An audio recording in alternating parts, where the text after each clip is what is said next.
A really neat feature of SheepBytes in my mind is the ability to consider the contribution of water to the overall ration. We have what we call the water analysis report or option. So we're now at the ration page here. Let's go and return to the ration list. Any unsaved changes will be lost, but we're okay. We've got these already saved. Let's select our first ration from the rations list and open that back up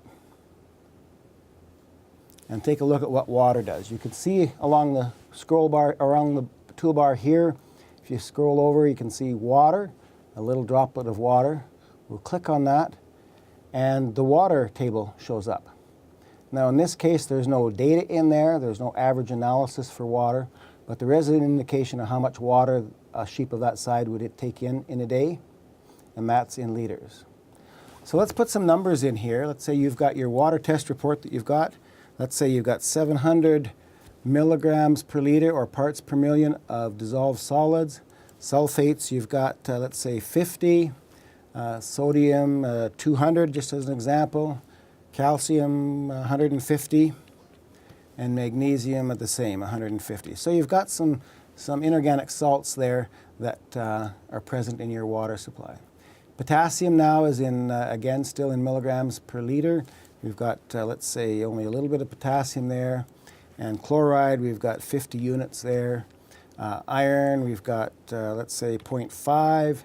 And nitrates, a little bit of nitrates there, perhaps, on some water samples. So we've got those numbers in now for our own water analysis. Let's see what the comments might come with respect to how suitable this is for sheep. So this box over here says Generate Water Report. Click on that. It says the PDF was successful. We want to download that and see what the report says about our water.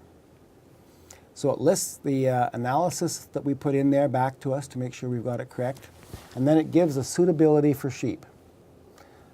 So excellent for lambs, sulfate satisfactory for lambs, calcium no problem, sodium no problem, nitrate no problem. Iron, it says if it's above 0.3, it tastes bad and may have minimal to moderate effect on water intake, and so on. So here you immediately get kind of an interpretation of what your water looks like. We close out this here. We want to stay on this page, and we want to go back to ration. And so if we go up to this little box here, this is another droplet, and you can see there's a red line through that, kind of a stop sign around. So that means that at the present time, in the ration balance you see on this page, water is not included. If you click on that, now the water results for 6 liters of intake of water are added into the nutrients that come from the feeds and gives you a complete look at your total feeding program, dry feed plus water included. So this is particularly interesting when you've got issues like high sulfates, which can cause problems, high sodium levels, or even high nitrates that can cause some problems. So a very nice feature there, especially useful when you're trying to diagnose nutrient deficiencies or health problems in your flock. Don't forget the water contribution.